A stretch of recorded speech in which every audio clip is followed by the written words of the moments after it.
Welcome in, everybody, to another special edition of the LSU Sports Insider Podcast.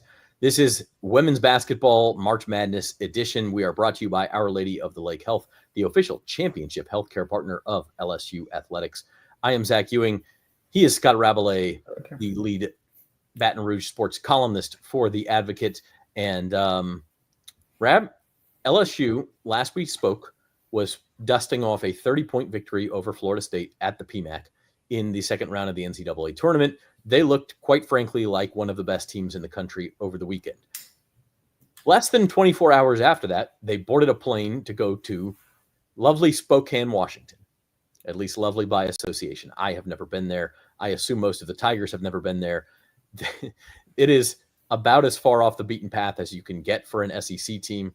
Although making a farther trip is NC State, their opponent in Friday night's That's true. Game. And also Ole Miss is there, and UCLA, the one West Coast team in the regional. So they are in the Spokane 1 regional, and that opens play Friday. So we mentioned this during the postgame show Monday night, but this is like no rest for the weary. Maybe a good thing for LSU, which didn't look weary at all. Like they get to kind of continue to just roll that momentum over. But it is a wrinkle having to go that far. Yeah, it is. This is not uncharted territory for LSU overall. I was at the regional when they went to Spokane in 2013, and they lost in the round of 16 to California, which then went on to beat Georgia and get to the Final Four in New Orleans. So it's a hike. LSU's been sent out west a lot of times in NCAA play to Oregon, to Stanford, to Los Angeles, and now they're going out here to Spokane again. It's kind of a ridiculously remote place for the NCAA to put a regional. The other one's in Birmingham. But be that as it may, like you said, it's a long trip for the Tigers' opponent too. And I think wherever they play, though, I think LSU is going to feel pretty confident, pretty excited. I mean, they're coming off these back-to-back 100-point games. Only the second time in NCAA tournament history a team has scored 100 points or more in back-to-back games. The other team to do it was Long Beach State back in 1988. Not exactly one of the traditional powers in women's basketball. It's not something UConn's done, or South Carolina, or Texas, or USC, or Notre Dame, or any of these teams. So that's quite impressive. I think LSU would have been probably very happy to go ahead and play another game, a couple of days after beating Florida State, because they really are on a roll.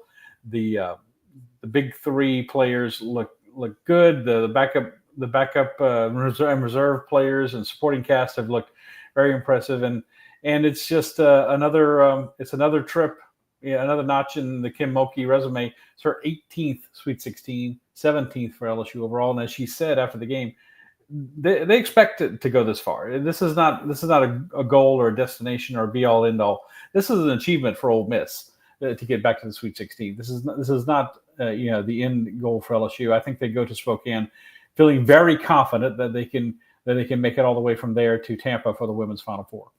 Yeah, I think that's right. I think that they expect to be here. You talk about Kim Mulkey and 18 Sweet 16s. Like, coaches go to the Hall of Fame with half of that resume. It is remarkable. 18 Sweet 16. Some coaches don't even coach for 18 years. So it is fair to say she expects to be there. She expects her team to be there. And to your point, Rab, the knock on LSU all year has been, sure, they have three great players in Flau'jae Johnson, Michaela Williams, and Anissa Morrow. Almost lost it there. But I almost said Samaya Smith because she played so great on Monday, particularly, that they have proven that as they round into form for the tournament, they are not just those three players. Samaya Smith played tremendously well. They have had players come off the bench and play pretty well. I saw the comment we had about Jersey Wolfenbarger coming off the bench. Like, they've got more than that. They showed it, and they're going to need it in Spokane. Yeah, no doubt. I mean, they've got a nucleus with Flau'jae, Michaela, and Anissa that any team would love to have. Any team would love to have, but you got to have more than that. And it was well illustrated back in 2023 when LSU made the run to the national championship. It was in the Sweet 16 where LaDasia Williams, who'd been outshined all season by Angel Reese, understandably, in an All-American season, played the game of her life, and LSU won its closest game the whole tournament by 3 over Utah. It's a very similar game. LSU was the 3 seed, Utah was the 2. Very similar, and then they went on to beat Miami in the regional final, and then go to the Final Four and win. So you got to have that, and it's a great sign for LSU that Samaya Smith is coming off what to me is the best game she's ever had against a quality opponent. 20 points, 12 rebounds. Florida State looked so focused on Anissa Morrow, trying to double her, trying to get her away from the basket. It didn't work that well. She still had 26 points and 11 rebounds. They were able to feed the ball to Samaya often, and she didn't disappoint. 9 of 9 from the field.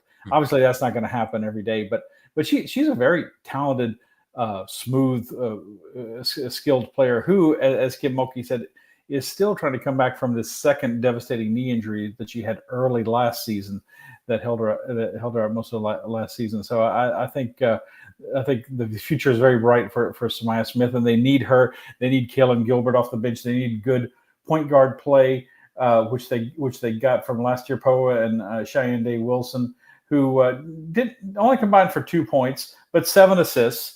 In running the point. I think those were big numbers for LSU.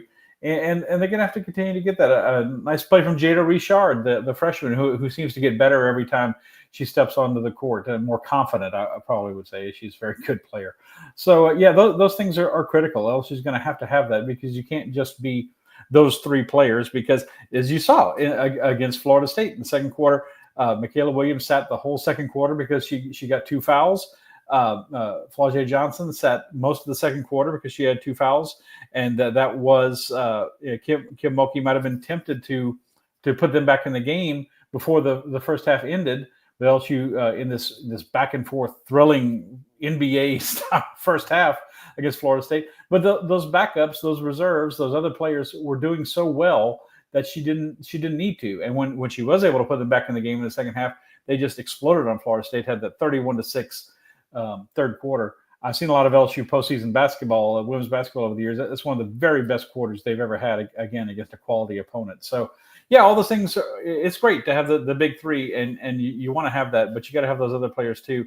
And they've shown some very good signs in these first 2 games. So for sure. Yeah, it's crazy to think a week ago. I think we did one of these videos, maybe 8 days ago, Scott, and it was are Flau'jae and Anissa healthy?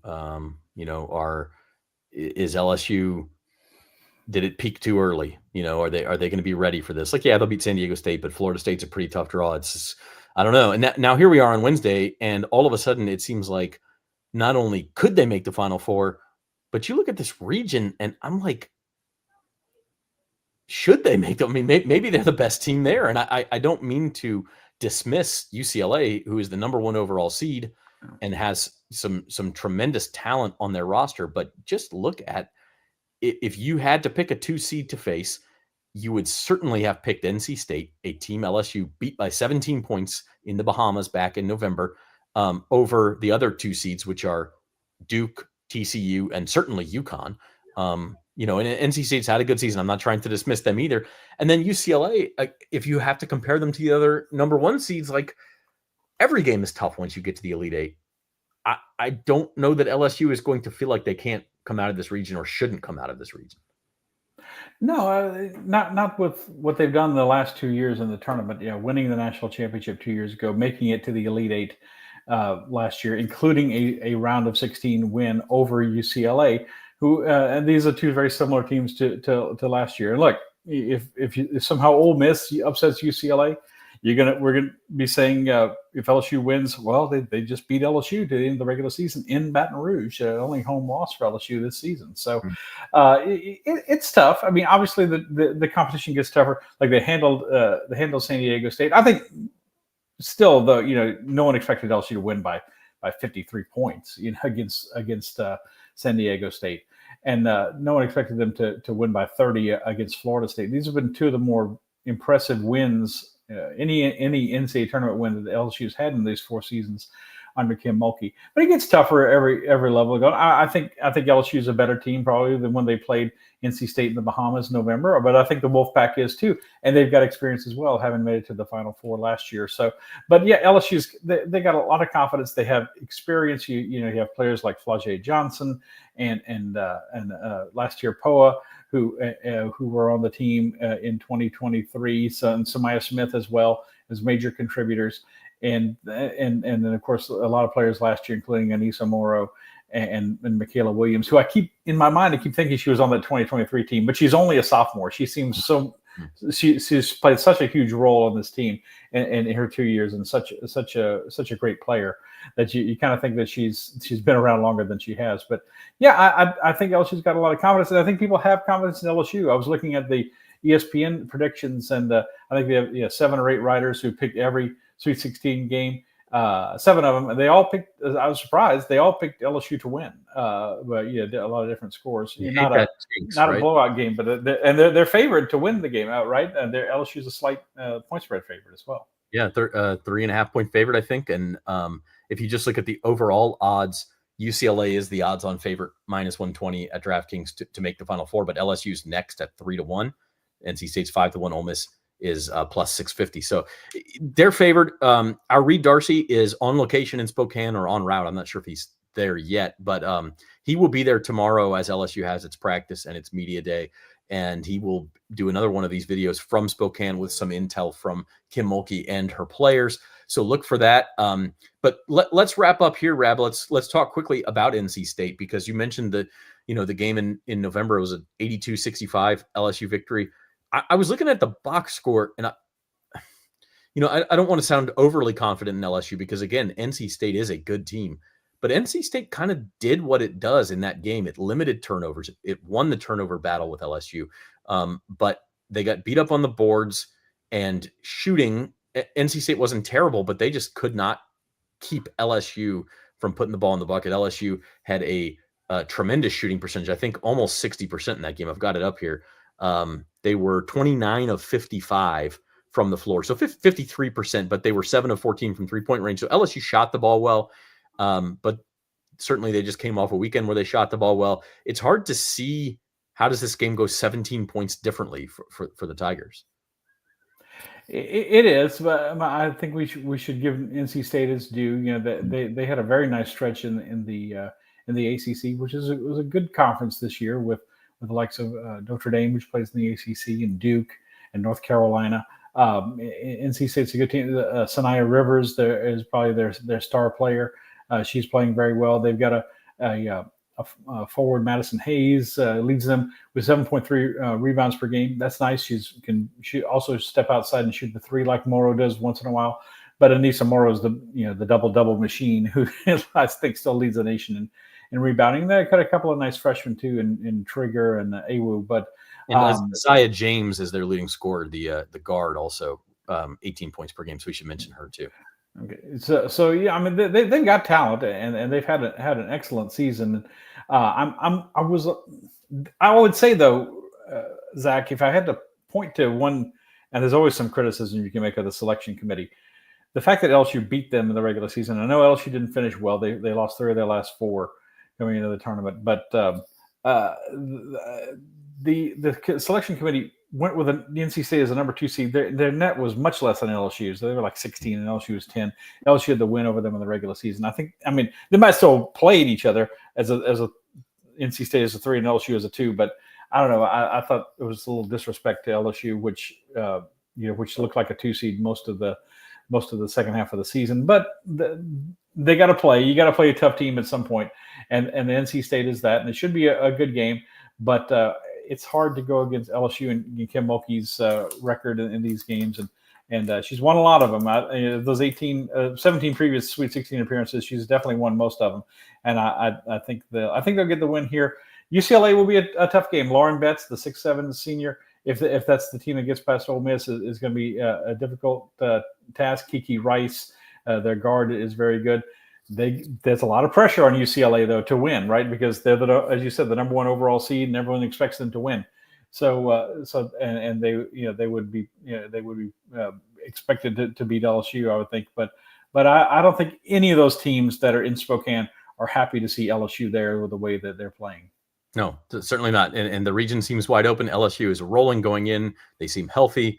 And again, we will have a video from our Reed Darcy on location in Spokane tomorrow. And then a post-game show after the game Friday night. LSU and NC State tips at 6:30 p.m. That will be followed by UCLA and Ole Miss. So if LSU can beat NC State, they'll play for a spot in the Final Four on Sunday against either, as you mentioned, the Ole Miss team that beat them in their PMAC regular season finale, or against Lauren Betts and UCLA, and one of the best players in the country, the top overall seed, which would be a tremendous showdown on Sunday afternoon. So we will we'll have update videos all the way throughout for you. Again, these are brought to you by Our Lady of the Lake Health, the official championship healthcare provider of LSU athletics. He is Scott Rabalais, our lead columnist. I'm Zach Ewing. Reed will be back with you tomorrow, and we thank you for watching.